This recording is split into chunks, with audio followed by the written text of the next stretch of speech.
Archaeologists open a field of urns, thousands, each holding the cremated remains of infants from ruling families. Inscriptions name them. Mechanized idols match eyewitness reports.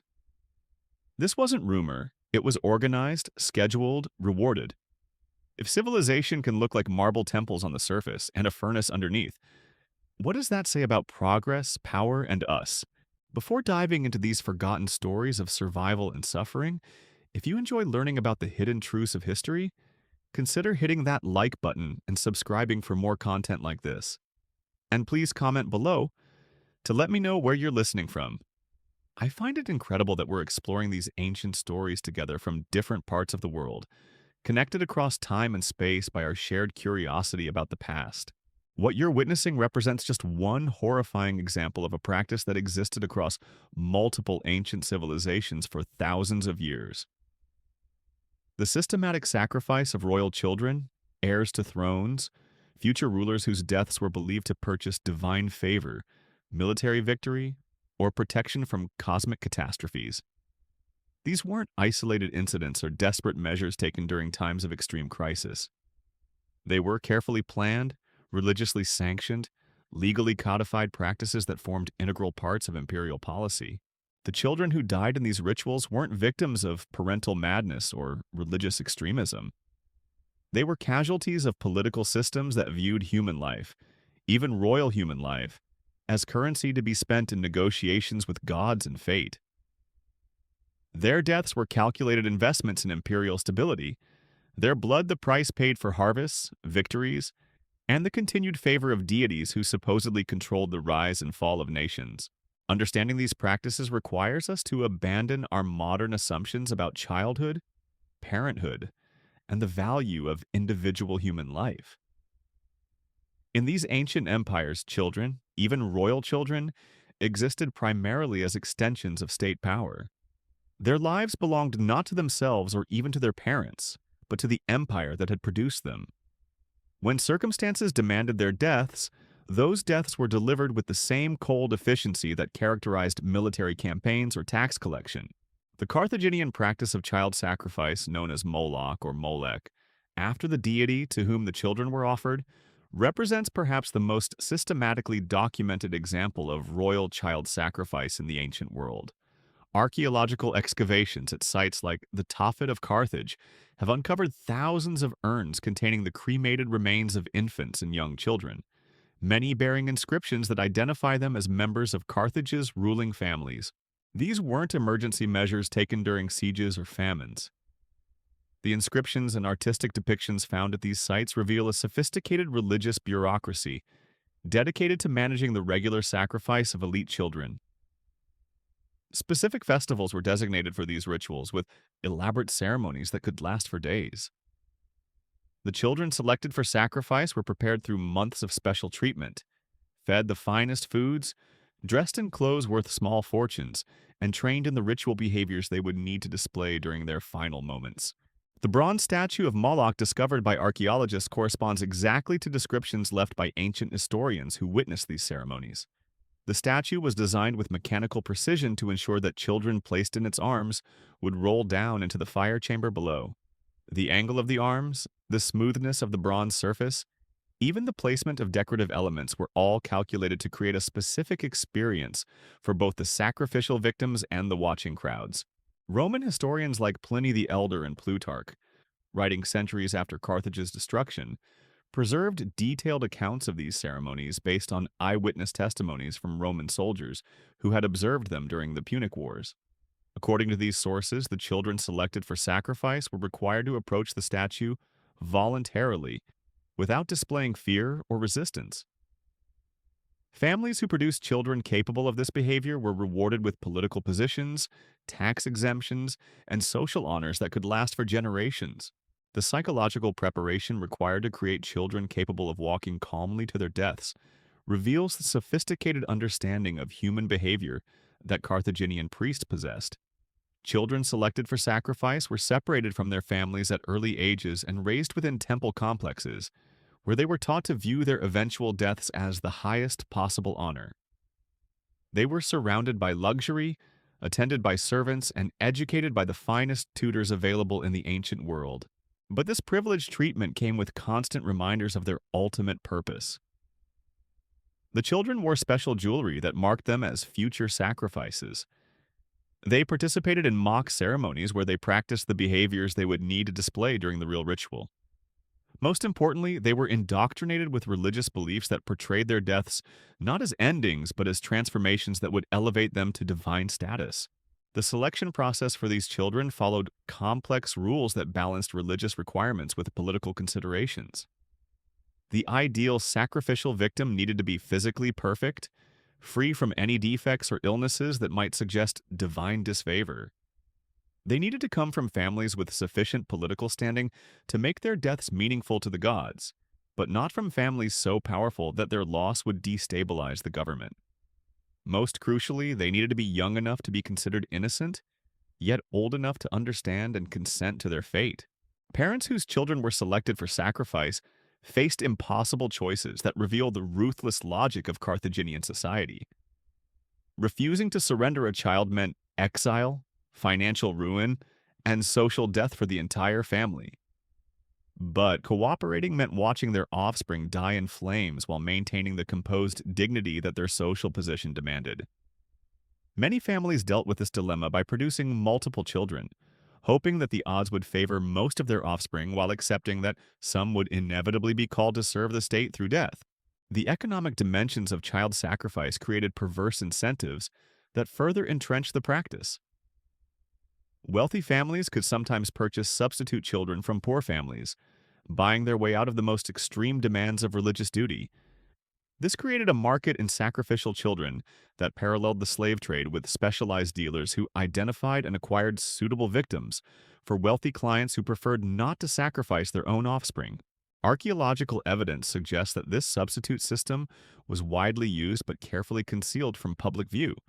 Chemical analysis of cremated remains found in wealthy family plots reveals that many supposed family members were actually unrelated children who had been purchased and then presented as legitimate heirs during sacrifice ceremonies. The deception required elaborate documentation, forged genealogies, and the cooperation of priests, government officials, and community leaders. The festivals surrounding child sacrifice became central to Carthaginian social and political life, creating annual cycles of preparation, ceremony, and aftermath that structured the entire year.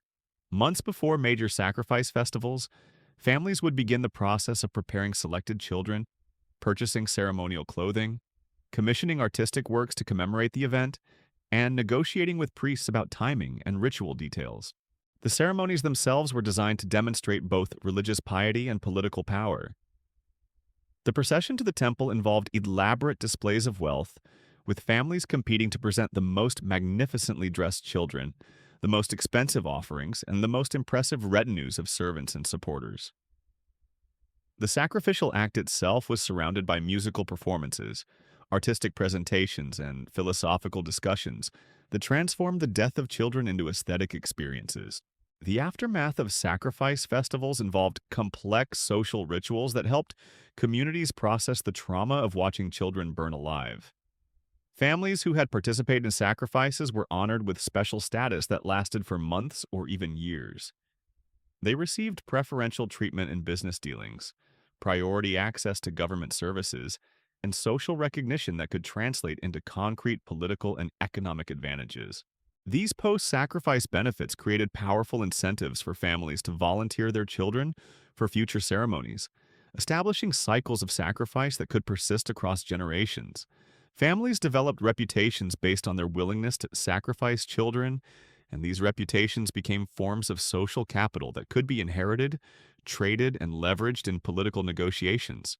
The children who were selected for sacrifice but survived due to various circumstances, illness, postponed ceremonies, political changes, or successful substitutions, often found themselves in impossible social positions.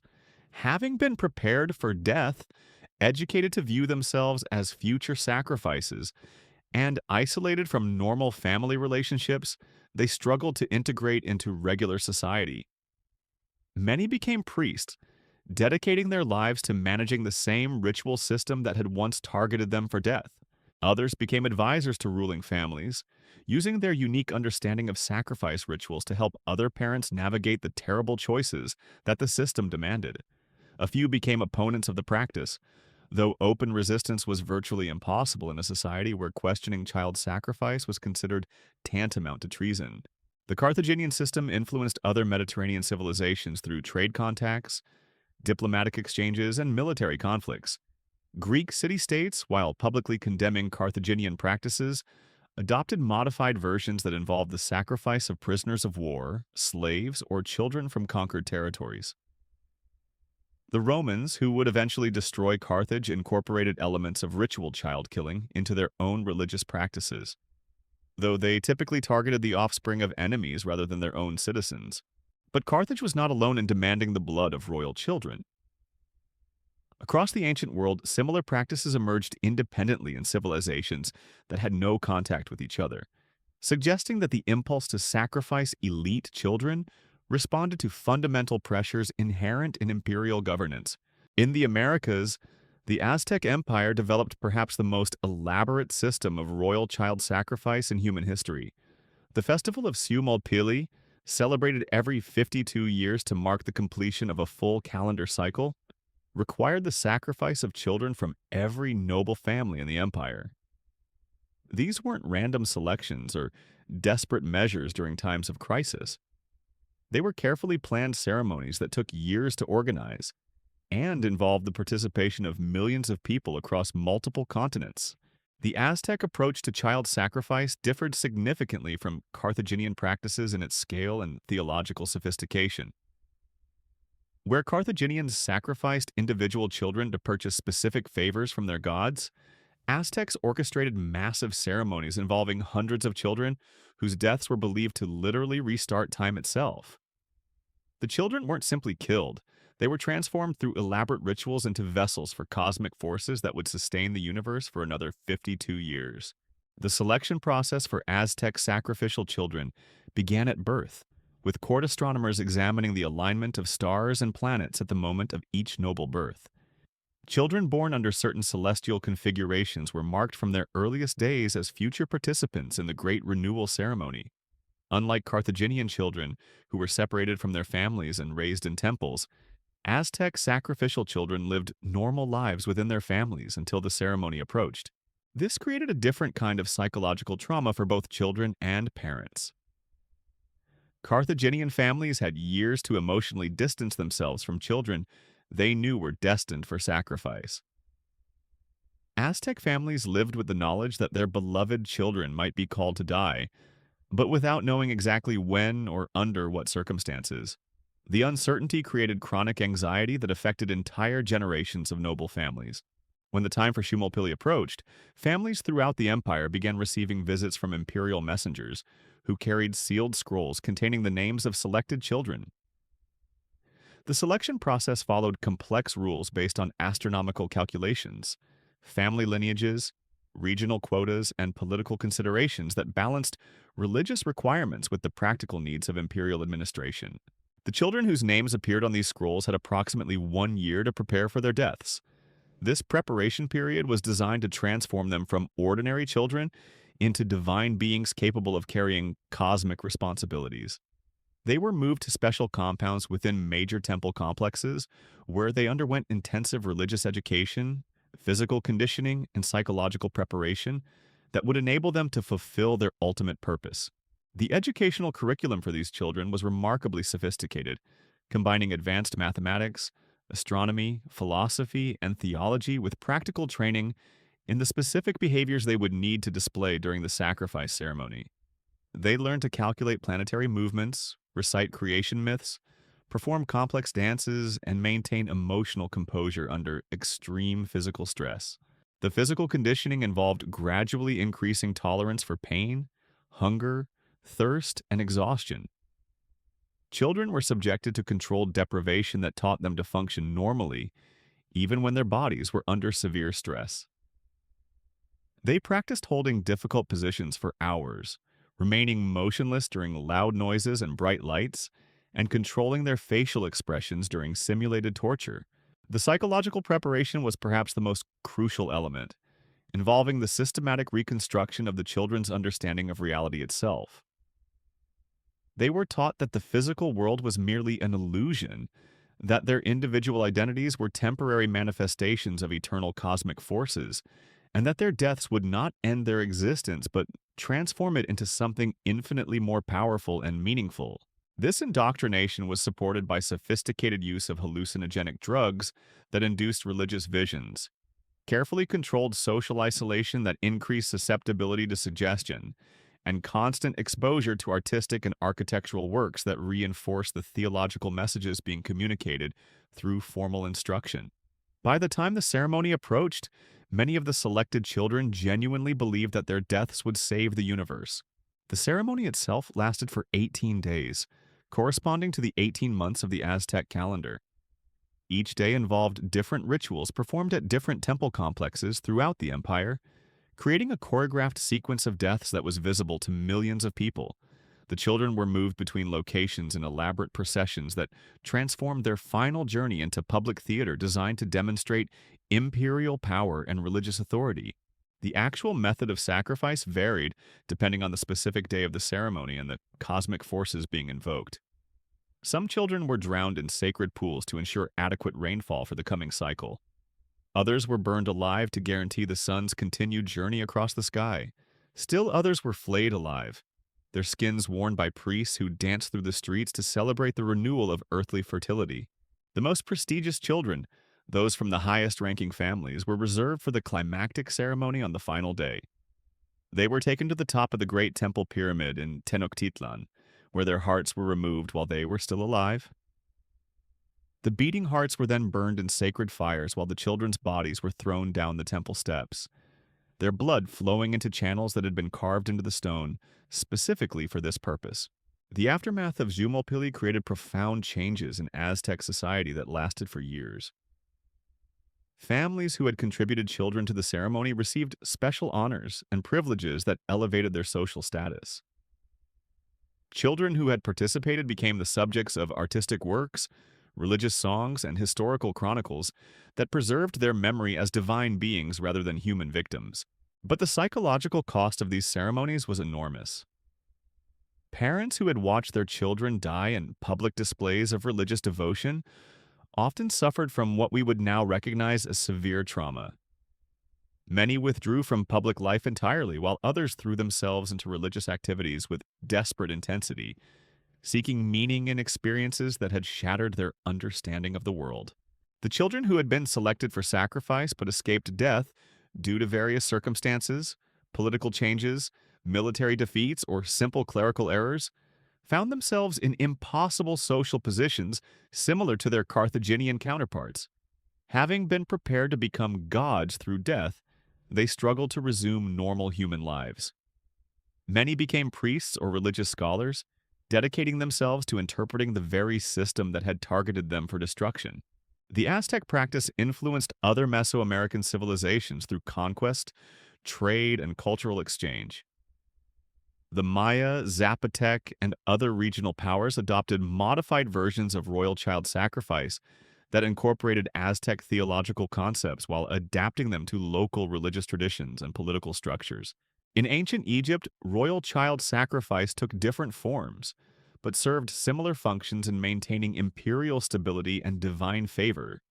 The practice was less systematic than in Carthage or the Aztec Empire, typically occurring during succession crises, natural disasters, or military defeats when the pharaoh's divine status came under question.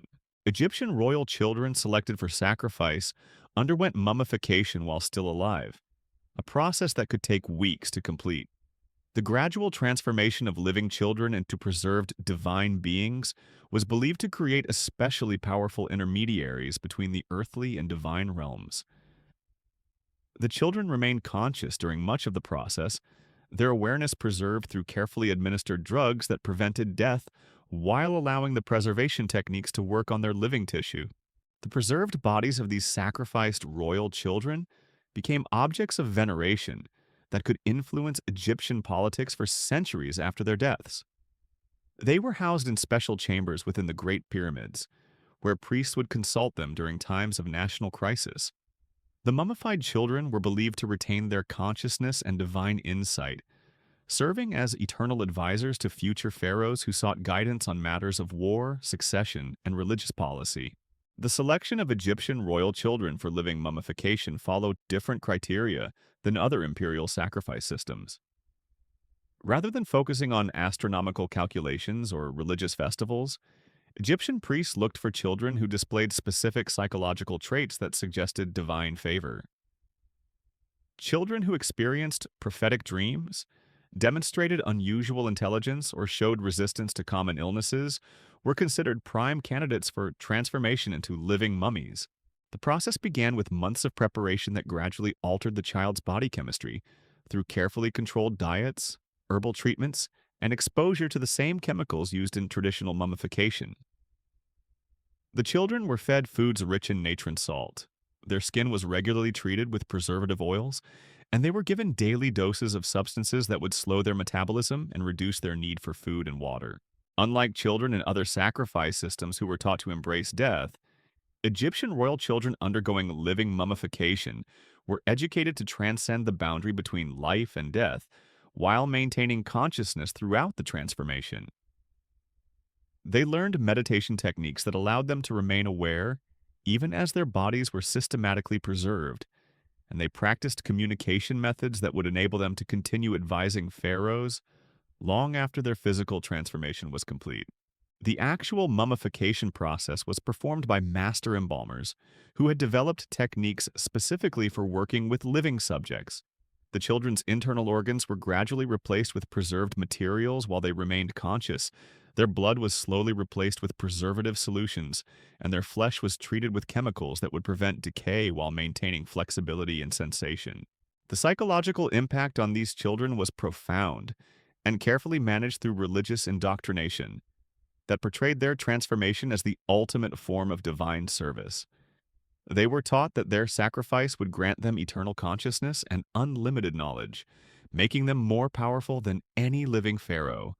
This education helped many children cooperate with procedures that would have been unbearable without deep religious conviction. The families of children selected for living mummification faced social pressures similar to those experienced by Carthaginian and Aztec noble families, but with the added complexity of knowing their children would continue to exist in some form after the transformation.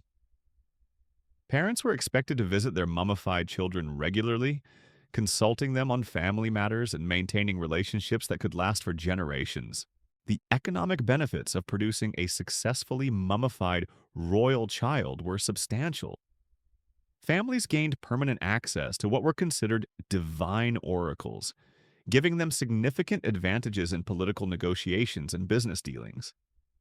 The mummified children themselves became sources of ongoing revenue, as other families would pay substantial sums for the privilege of consulting them on important decisions.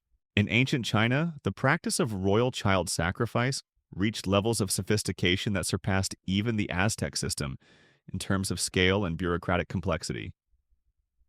During the Shang dynasty, which ruled from approximately 1600 to 1046 BCE, royal children were systematically sacrificed to ensure the success of military campaigns, guarantee good harvests, and maintain the emperor's connection to ancestral spirits. The Chinese approach differed from other civilizations in its integration of child sacrifice with elaborate divination systems that determined not only which children should die, but exactly when, where, and how their deaths should occur.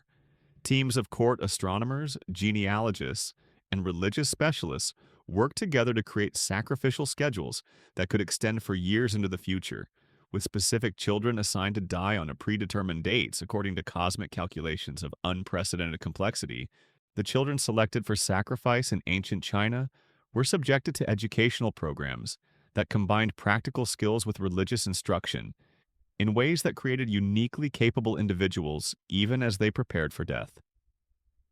They learned advanced mathematics, military strategy, artistic techniques, and administrative procedures that made them valuable advisors to the emperor during the years leading up to their sacrifice. This created a paradox where the most capable and educated children in the empire were systematically killed just as they reached intellectual maturity.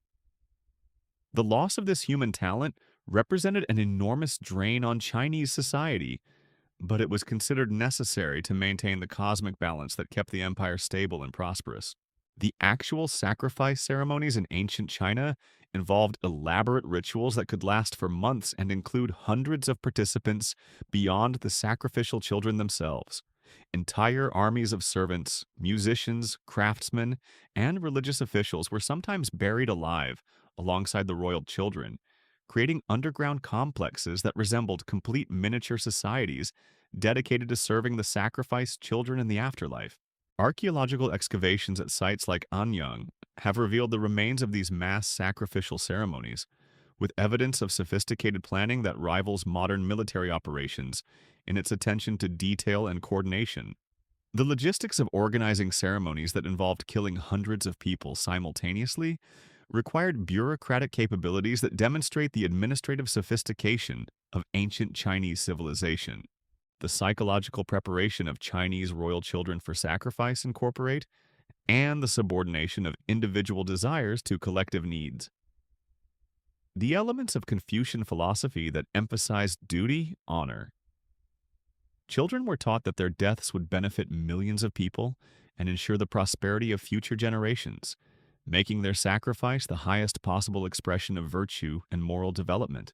This philosophical framework helped many children accept their fate with apparent equanimity, but it also created internal conflicts that manifested in various forms of psychological distress. Court records describe children who excelled in their studies and demonstrated perfect obedience while privately suffering from nightmares, eating disorders, and self-destructive behaviors that reflected their struggle to reconcile their desire to live with their duty to die. The families of sacrificed children in ancient China received compensation that included not only immediate material benefits, but also hereditary honors that could elevate their descendants for generations.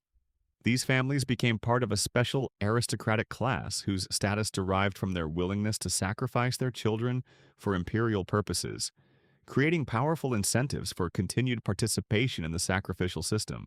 The influence of Chinese royal child sacrifice extended throughout East Asia through cultural exchange, military conquest, and diplomatic relationships. Korean, Japanese, and Vietnamese civilizations all adopted modified versions of Chinese sacrificial practices, adapting them to local religious traditions and political structures, while maintaining the basic principle that royal children's deaths could purchase divine favor and imperial stability. In the Americas, beyond the well-documented Aztec practices, numerous other civilizations developed their own approaches to royal child sacrifice that reflected unique cultural values and religious beliefs. The Inca Empire, which controlled vast territories along the western coast of South America, created a system of child sacrifice that combined elements of Aztec ritual complexity with distinctive Andean religious concepts. The Inca practice of capacocha involved the selection of children from throughout the empire who were brought to the capital city of Cusco for elaborate ceremonies before being taken to high mountain peaks, where they were sacrificed to mountain spirits and solar deities. The children chosen for capacocha were considered the most beautiful and intelligent in the empire, representing the finest examples of human development that the Inca could offer to their gods. The selection process for capacocha children began years before the actual ceremony, with imperial administrators traveling throughout the empire to identify candidates based on physical beauty, intellectual ability, and social status. The children selected were typically between 6 and 15 years old, with preference given to those from noble families who had demonstrated loyalty to the imperial government. Once selected, the children were brought to Cusco, where they underwent months of preparation that included religious education, physical conditioning, and social activities designed to prepare them for their role as intermediaries between the human and divine worlds.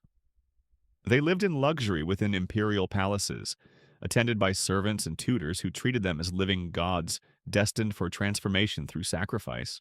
The journey to the sacrifice sites involved processions that could last for weeks and cover hundreds of miles through some of the most challenging terrain on Earth. The children were carried on litters by specially trained porters who followed ancient routes that connected sacred sites throughout the Inca Empire.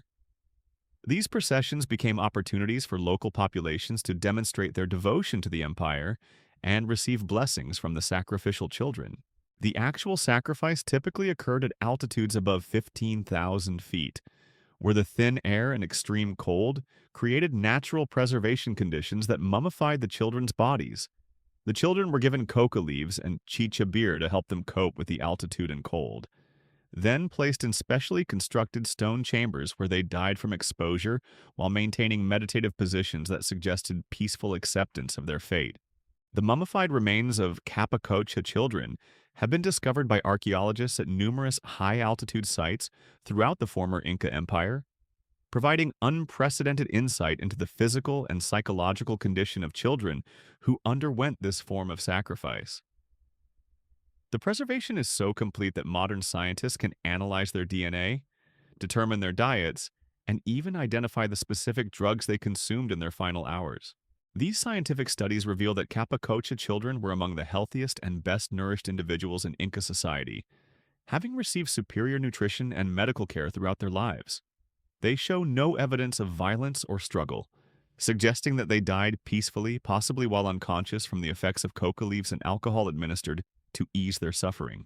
The religious significance of Capacocha extended far beyond the immediate ceremony, with the sacrificed children becoming permanent guardians of the territories where they died. Local populations would make pilgrimages to sacrifice sites for centuries after the original ceremonies, leaving offerings and seeking guidance from the mummified children who were believed to retain consciousness and divine power. The psychological impact of Capacocha on Inca society was profound and lasting, creating cultural patterns that persisted long after the Spanish conquest destroyed the imperial system that had organized the sacrifices.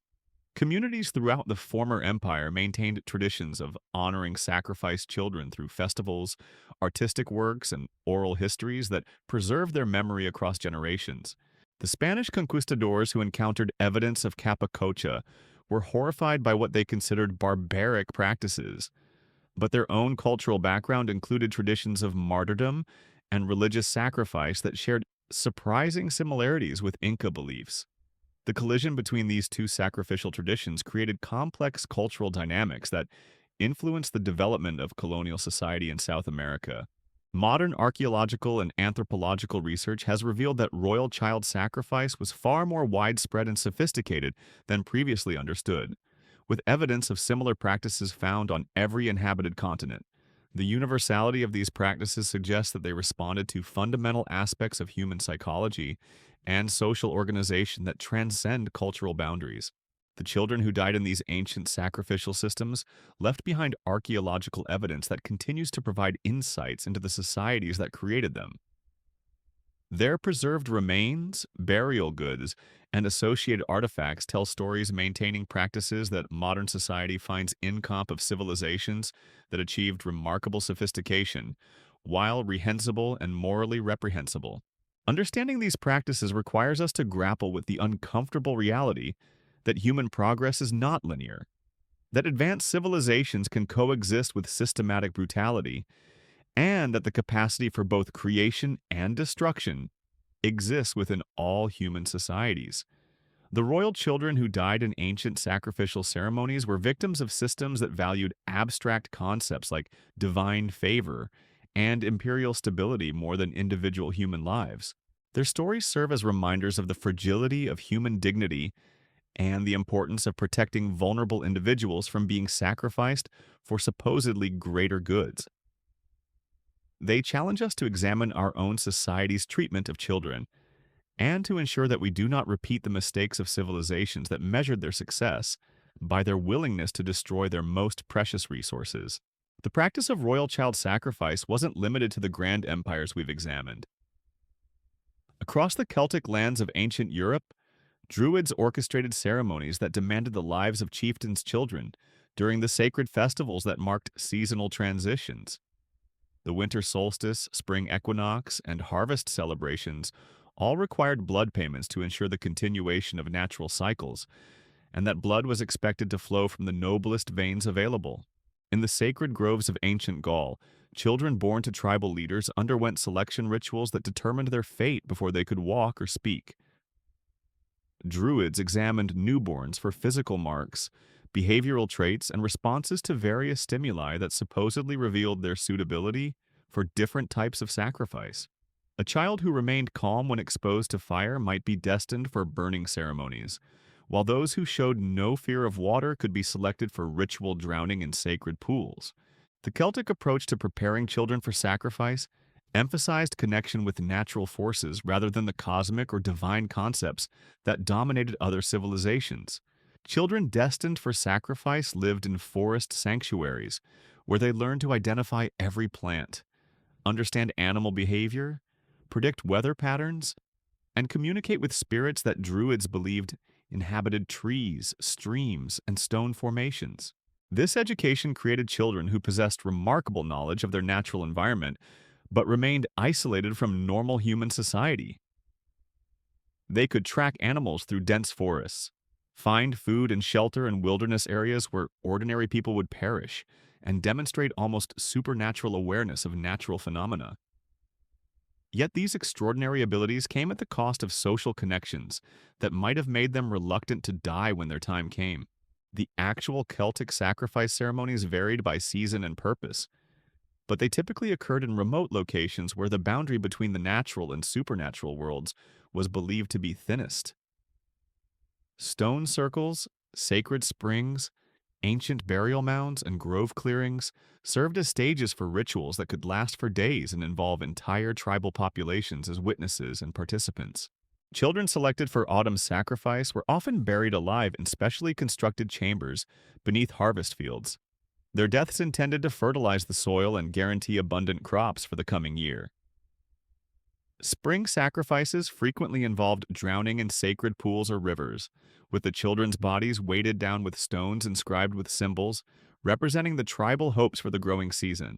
The most elaborate Celtic sacrifices occurred during the festival of Samhain, when the boundary between the living and dead worlds was believed to dissolve entirely. Children sacrificed during this period underwent preparations that included temporary burial, exposure to hallucinogenic plants, and ritualistic death and resurrection ceremonies that were supposed to grant them special powers as intermediaries between worlds. Archaeological evidence from Celtic sacrifice sites reveals sophisticated understanding of human anatomy and physiology that enabled Druids to prolong the dying process for maximum ritual impact. Children were subjected to carefully controlled injuries that would cause death slowly enough to allow for extended ceremonies, but quickly enough to prevent excessive suffering that might anger the spirits being propitiated. The families of sacrificed Celtic children received compensation that included not only material goods, but also spiritual benefits that were considered more valuable than any earthly reward.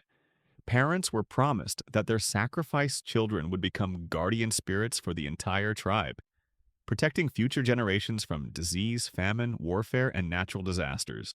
These spiritual rewards created powerful psychological incentives for parents to cooperate with sacrificial demands, even when every parental instinct urged them to protect their children. The belief that sacrifice would transform their children into powerful protective spirits helped many parents rationalize decisions that would otherwise have been emotionally unbearable. In ancient Germanic lands, tribal confederations practiced forms of royal child sacrifice that reflected their warrior culture's emphasis on honor, courage, and death in battle. Children born to prominent families underwent training that prepared them for either glorious death in combat or ritual sacrifice that would demonstrate their tribe's dedication to the war gods, who determined victory and defeat. The Germanic approach differed from Celtic practices in its focus on martial rather than natural themes. Children destined for sacrifice learned weapon skills, military tactics, and combat techniques that made them formidable warriors despite their youth. They participated in raids, battles, and military campaigns where their courage under fire determined their suitability for eventual sacrifice. This created the paradoxical situation where the most promising young warriors were systematically killed just as they reached peak effectiveness, depriving Germanic tribes of military talent that might have changed the course of European history. The loss of these skilled fighters represented a significant strategic disadvantage, but it was considered necessary to maintain divine favor in a culture where military success determined tribal survival. Germanic sacrifice ceremonies typically occurred before major battles or during crises that threatened tribal existence. Children selected for sacrifice were expected to demonstrate the same courage in death that they had shown in combat, approaching their fate with the stoic acceptance that Germanic culture demanded from all warriors facing death. The methods of Germanic sacrifice reflected martial values, with most children dying by sword, spear, or axe in ceremonies that resembled formal duels between the sacrificial victims and specially trained executioners. The children were expected to fight back, demonstrating their warrior skills even as they died, creating spectacles that served both religious and entertainment purposes for watching tribal members. The influence of Germanic sacrificial practices extended throughout Northern Europe through tribal migrations, military conquests, and cultural exchanges that spread these traditions across vast geographic areas. Scandinavian, Anglo-Saxon, and Slavic peoples all adopted modified versions of Germanic sacrifice rituals, adapting them to local conditions while maintaining the basic principle that elite children's deaths could purchase divine favor in warfare. In the steppes of Central Asia, nomadic confederations developed mobile forms of royal child sacrifice that reflected their migratory lifestyle and horse-centered culture. Children born to tribal leaders underwent selection processes that occurred during seasonal gatherings where multiple tribes came together for trade, warfare, and religious ceremonies. The nomadic approach to child sacrifice emphasized portability and adaptability, with ceremonies that could be performed anywhere using equipment and materials that traveled easily with migrating populations. Sacred objects, ritual implements, and ceremonial garments were designed to pack efficiently while maintaining the symbolic power necessary for effective sacrificial rituals. Children selected for nomadic sacrifice learned skills that made them valuable to their tribes even as they prepared for death. They became expert riders, skilled in managing vast herds of horses and cattle, capable of surviving in harsh steppe environments where ordinary people would perish within days. Their deaths represented significant losses of human capital, but they were considered necessary investments in divine protection for tribes whose survival depended on the favor of sky gods and ancestral spirits. The actual sacrifice ceremonies among nomadic peoples typically occurred at sacred sites that served multiple tribes, creating neutral ground where traditional enemies could gather for religious purposes without triggering warfare. These locations became centers of cultural exchange where different sacrificial traditions merged and evolved, creating hybrid practices that combined elements from various nomadic cultures. The children's deaths were usually accomplished through methods that reflected the nomadic emphasis on speed and efficiency.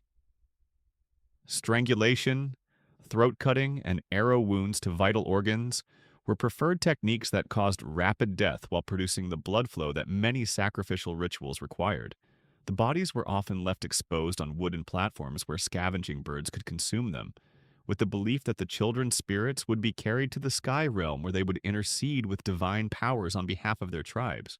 The psychological impact of nomadic sacrifice ceremonies extended far beyond the immediate tribal groups that organized them. News of major sacrificial events spread across the steppes through trade networks and military alliances, influencing the behavior of tribes that might be hundreds of miles away from the actual ceremonies. The reputation for producing powerful sacrificial rituals became a form of political currency that tribes could use in negotiations with neighbors and enemies. In ancient India, the practice of royal child sacrifice took forms that reflected the complex caste system and philosophical traditions that characterized early Hindu civilization. Children born to ruling families underwent selection processes that considered not only their physical and mental qualities, but also their karmic status as revealed through astrological calculations and spiritual assessments performed by Brahmin priests. The Indian approach to child sacrifice incorporated sophisticated theological concepts about reincarnation, karma, and spiritual development that provided elaborate justifications for practices that might otherwise have been difficult to rationalize. Children selected for sacrifice were taught that their deaths would accelerate their spiritual progress through multiple lifetimes, enabling them to achieve enlightenment much more quickly than would be possible through ordinary existence. This religious framework created psychological conditions that made many children eager to participate in sacrificial ceremonies, viewing them as opportunities for rapid spiritual advancement rather than simply death. The children underwent intensive meditation training, yogic practices, and philosophical education that prepared them to approach death with equanimity and even enthusiasm. The actual Indian sacrifice ceremonies incorporated elements of fire worship, water purification, and ritual consumption that reflected the diverse religious traditions that influenced early Hindu practice. Children might be burned alive on sacred fires, drowned in holy rivers, or buried alive in specially constructed chambers beneath temple complexes, where they would slowly suffocate while maintaining meditative states. The families of sacrificed Indian children received spiritual benefits that were considered more valuable than any material compensation. They gained access to advanced religious teachings, priority consideration for reincarnation into higher castes, and the promise that their sacrificed children would serve as spiritual guides for the entire family lineage through multiple future lifetimes. These spiritual rewards created powerful incentives for participation in sacrificial systems, even among families who might have preferred to keep their children alive. The belief that sacrifice would benefit not only the immediate family but also countless future generations helped many parents overcome their natural reluctance to surrender their offspring to ritual death. In the islands of the Pacific, Polynesian chieftains developed forms of royal child sacrifice that reflected their maritime culture and complex systems of taboo that governed social relationships.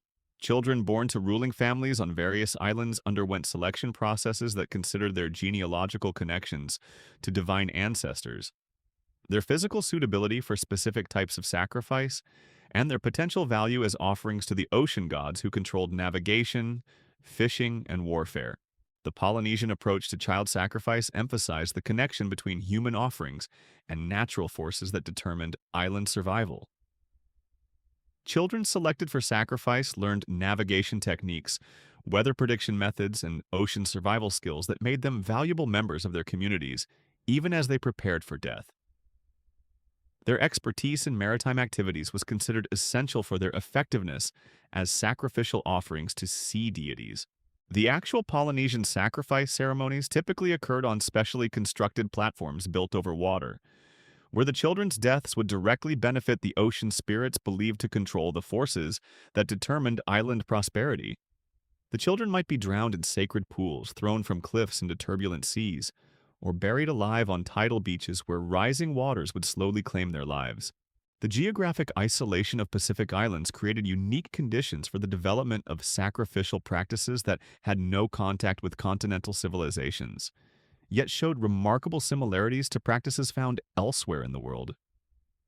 This suggests that the impulse to sacrifice royal children represents a fundamental aspect of human social organization that emerges independently under similar conditions of political stress and religious uncertainty. The influence of Polynesian sacrificial practices spread throughout the Pacific through the same maritime networks that enabled trade, warfare, and cultural exchange between islands. Different island groups developed variations on basic Polynesian themes, creating a diverse collection of sacrificial traditions that shared common elements while reflecting local environmental conditions and cultural values. In ancient Africa, numerous kingdoms and tribal confederations developed sophisticated systems of royal child sacrifice that reflected the continent's diverse cultural traditions and complex political structures. The Kingdom of Kush, the Mali Empire, various West African city-states, and countless smaller political entities all created their own approaches to using elite children's deaths as tools of statecraft and religious observance. The African approach to child sacrifice often emphasized community participation and collective responsibility in ways that differed from the more hierarchical systems found in other parts of the world. Children selected for sacrifice were considered to belong to entire communities rather than simply to their immediate families, creating social structures where everyone shared responsibility for their care, education, and eventual death. This communal approach created psychological conditions that made African child sacrifice ceremonies particularly traumatic for entire populations, since everyone felt personally involved in the death of children they had helped raise and educate. The shared guilt and grief that resulted from these ceremonies created powerful bonds within communities, but also generated psychological stress that affected entire generations. The actual African sacrifice ceremonies reflected the continent's rich artistic and musical traditions, with elaborate performances that transformed children's deaths into complex aesthetic experiences involving hundreds of participants. Drumming, dancing, singing, and dramatic presentations created immersive environments where the boundary between ritual and entertainment became blurred. The methods of African child sacrifice varied enormously across different regions and cultures, reflecting local traditions, available materials, and specific religious beliefs about the most effective ways to communicate with various spiritual forces. Children might be buried alive, burned, drowned, strangled, or subjected to various forms of ritual mutilation that caused death gradually while maintaining their consciousness long enough to participate in extended ceremonies. The economic dimensions of African child sacrifice created complex trading relationships between different communities, with some regions specializing in producing children suitable for sacrifice, while others focused on creating the ritual objects, ceremonial clothing, and artistic works that accompanied major sacrificial events. These economic networks created interdependencies that helped spread sacrificial practices across vast geographic areas. As we examine these diverse approaches to royal child sacrifice across different continents and civilizations, certain patterns emerge that suggest fundamental similarities in human responses to the pressures of maintaining political power and religious authority.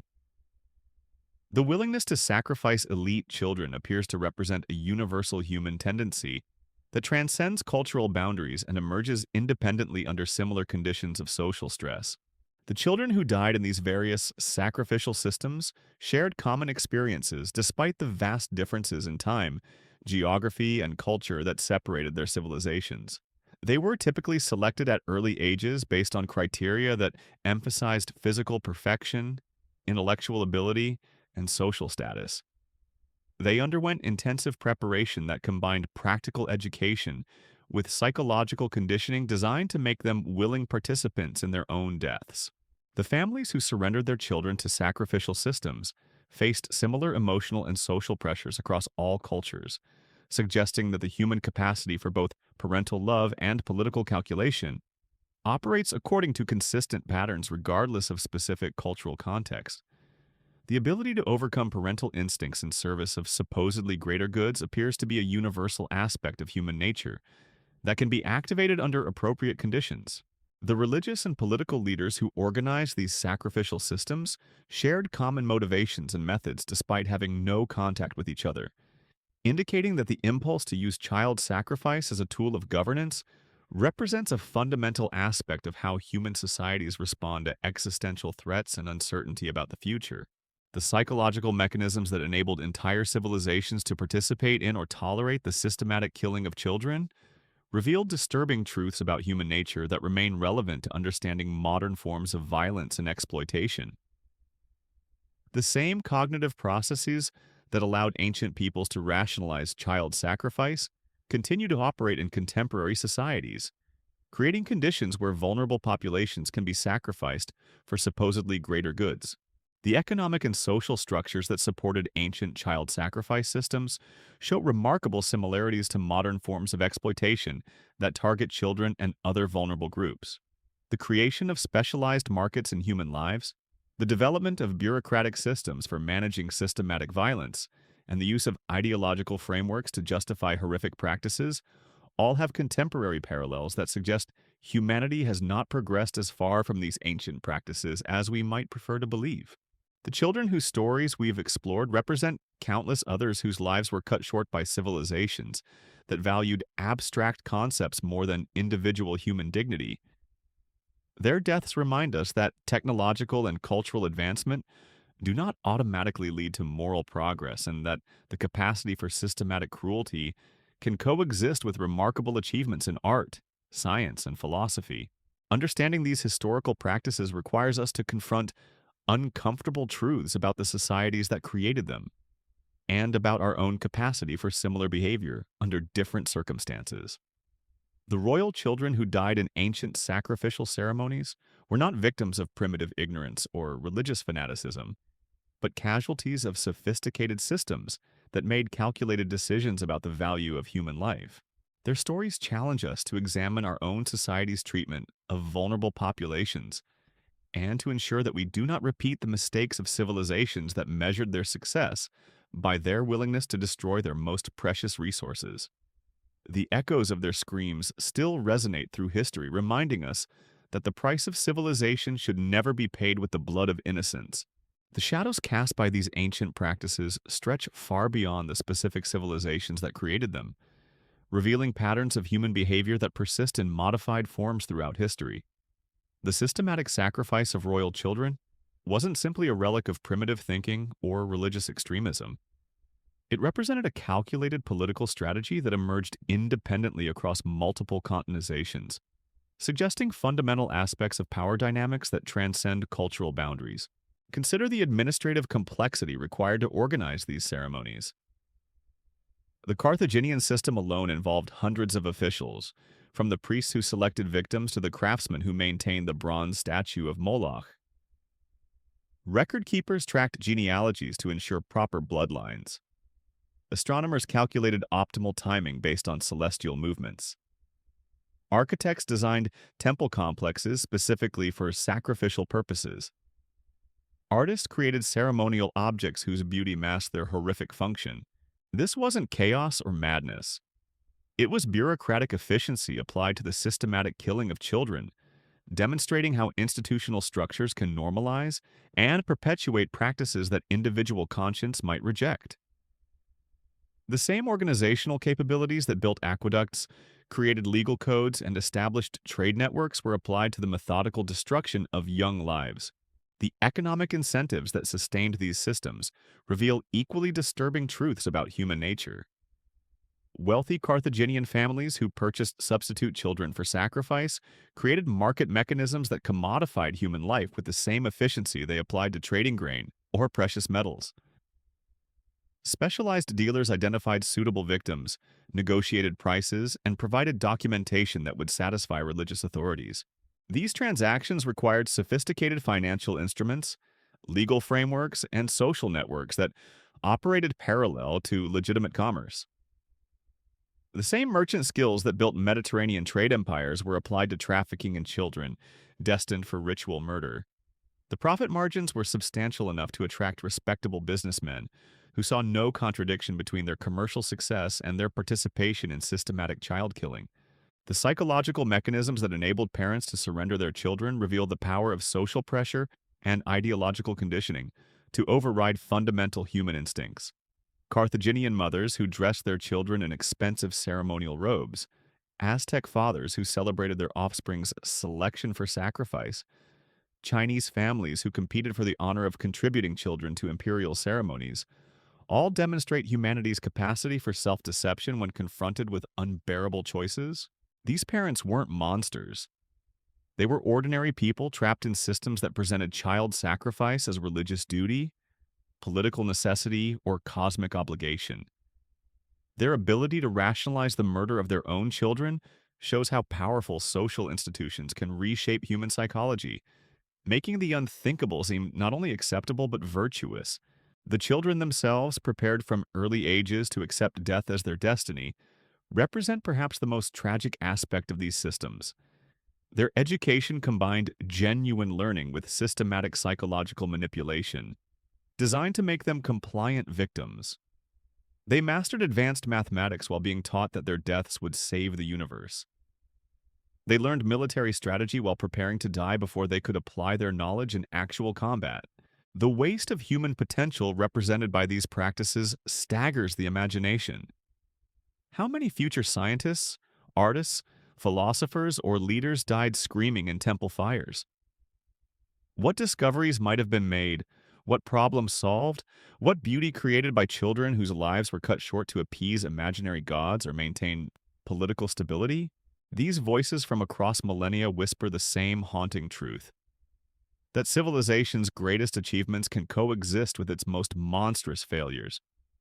The royal children who died in flames, drowned in sacred pools, or were buried alive beneath temple stones remind us that human progress is never guaranteed, never permanent, never safe from the ancient impulses that turn children into currency and innocence into sacrifice.